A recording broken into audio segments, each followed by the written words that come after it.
یہ کیمپ جو ہیں مطلب ان کو اس بات کی اجازت ہوتی ہے جس کو ہم کیمپ کہہ رہے ہیں کہ وہ اپنا گھر بنا لیں صحیح طرح اس کو، یا اس کو ڈبل منزلہ کر لیں کچھ کر لیں، یا ان کو بس یہ ہے کہ یہ آپ کے ایک تو یہ کہ ان میں سے 95% لوگوں کی، بلکہ زیادہ ہی میں کہوں گا کہ مالی حالت ایسی ہے نہیں کہ وہ کچھ خود کر سکیں، کیونکہ وہ بیسیکلی وہ تو ڈیلی ویجز والے لوگ ہیں، کوئی ریڑھی چلا رہا ہے، کوئی پتھر توڑ رہا ہے، کوئی کچھ کر رہا ہے اس قسم کا کام.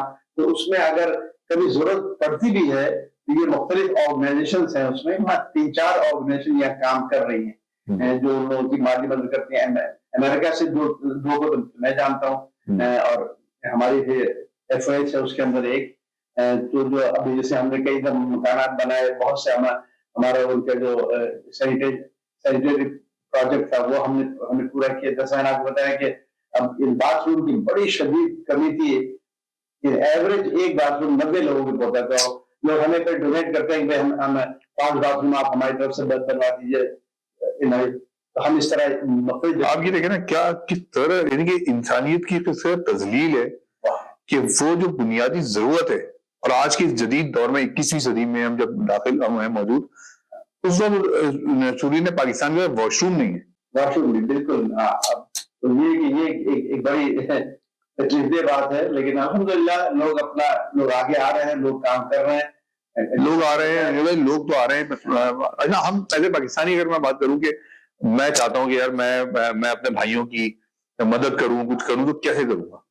اس میں سب سے میں بھی یہ سمجھتا ہوں کہ چونکہ یہ اگر جتنے پاکستانی ہمارے یہ سن رہے ہیں ہمارے بات، اور جو اگر ان کے عزیز و اقارب امریکہ میں ہیں، یورپ میں ہیں، کینیڈا میں ہیں، تو وہاں ان کو یا تو اگر کچھ مدد کرنا چاہتے ہیں وہاں سے ان کو بھیج دیں، اور یا پھر ان کو انکریج کریں کہ بھئی یہ لوگ مدد کی ضرورت ہے ان لوگوں کو، زکوٰۃ کی، صدقات کی.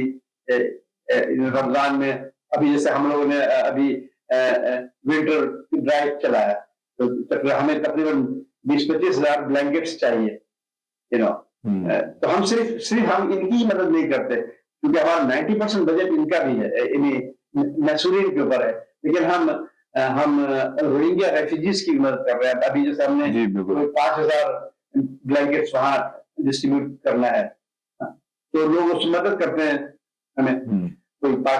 ہم جو یہاں لوگ ہیں پاکستان میں، میں سمجھتا ہوں کہ اگر سب سے اچھی بات یہ ہوگی کہ جو ان کے کافی لوگ ہیں، ان کے عزیز و اقارب باہر ممالک میں ہیں، ان کو انکریج کریں، ان کو بتائیں کہ بھئی یہاں اگر آپ کچھ پیسے سے بھیجنا چاہتے ہیں، چونکہ ڈائریکٹلی وہاں بھیجنا ممکن نہیں ہے ان لوگوں کو. It has to go through the FOH. ہم پاکستان سے نہیں بھیج سکتے ڈائریکٹ، پاکستان سے ڈائریکٹ نہیں بھیج سکتے. ہاں، وہ پھر وہی انلیگل طریقے سے آپ بھیج سکتے ہیں، وہ الٹی جو ہوتی ہے، لیکن یہ کیا قانونی طور سے تو it has to go through امریکہ. تو لوگ اگر امریکہ میں اپنے عزیز و اقارب سے ان کو کم سے کم انکریج کریں، ان کو موٹیویٹ کریں کہ بھئی اگر اپنے صدقات میں، اپنی زکوٰۃ میں 10-20% حصہ انہوں کر دیا جائے. میں تو یہ کہتا ہوں کہ زکوٰۃ کیا ان کا تو حق ہے کہ آپ اپنی جو بھی مالی ہے اس میں ان کا حصہ رکھیں، جیسا اپنے بھائی کا رکھتے ہیں آپ. ہاں بالکل، کیونکہ انہوں نے آپ کے لیے قربانی دی ہے، ہمارے قربانی دی ہے، وہ ہمارے لیے معاف ہوئے ہیں. کیونکہ انہوں نے اگر وہ اس وقت وہ دے دیتے، ان کا ساتھ دے دیتے اگر، تو ظاہر ہے، اور ان کے پاس آپشن بھی تھا. ہاں آپشن تھا. انہوں نے کیونکہ ان کی پہلی جنریشن نے نظریہ پاکستان کے لیے اپنی جان دی، اور اب پاکستان کا مطلب کیا، لا الہ الا اللہ، اس کے اوپر ان کا پوری عمارت، اس کی بنیاد اسی کے اوپر تھی. اب اس سے لوگ کہتے ہیں کہ یار ان کو ساتھ نہیں دینا چاہیے تھا. تو اتنا آسان نہیں ہے یہ کہنا کہ ان کو کیوں نہیں ساتھ دیا انہوں نے بنگالیوں کا، انہوں نے کیوں پاکستانی فوجیوں کا ساتھ دیا. انہوں نے پاکستانی فوج کا ساتھ نہیں دیا، انہوں نے نظریے کا ساتھ دیا، کیونکہ ان کے ماں باپ نے اس نظریے کے اوپر ہجرت کی تھی، اس کو انہوں نے آنر کیا. تو یہ سوچنے کی بات ہے. تو یہ سوچنے کی بات ہے، بہت شکریہ. یہ سوچنے کی بات جہاں عوام کے لیے، وہاں یہ سوچنے کی بات ہماری حکومتوں کے لیے بھی ہے. یہ ہماری جو پاکستان گورنمنٹ ہے، اس کو سوچنے کی ضرورت ہے کہ جنہوں نے آپ کے لیے، اس ملک کے لیے قربانی دی تھی، وہ آج وہاں پر واش روم کے لیے 90 کی لائن لگانے پہ مجبور ہیں. ان کے لیے اسپتال نہیں ہے، ان کے لیے تعلیم کی سہولت نہیں ہے، اور ان کی جو نئی نسل ہے وہ اس وقت شاید بھولتی جا رہی ہے سارے واقعات کو، اور ہماری نئی نسل تو بالکل ہی بھول چکی ہے۔ میرا مقصد بھی یہی ہے کہ ہم بیٹھ کے اس کو ریوائو کریں اور بات کریں کہ ہماری ذمہ داری کیا ہے۔ کیا ہم اپنے ان لوگوں کو بھلا دیں جنہوں نے ہمارے لیے جانیں دی، ہمارے لیے قربانیاں دی، یا ہم اپنی ذمہ داری کا احساس کریں اور ہم کھڑے ہو جائیں اور ہم ان کی مدد کریں۔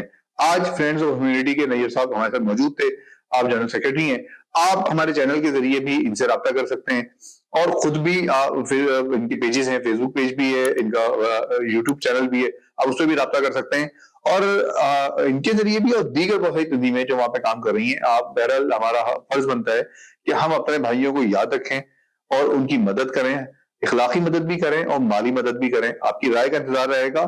آپ کو کیسا لگا یہ گفتگو، اور اس گفتگو کو مزید کیسے آگے بڑھایا جا سکتا ہے، آپ کی رائے کا میں انتظار کرتا رہوں گا۔ بہت شکریہ۔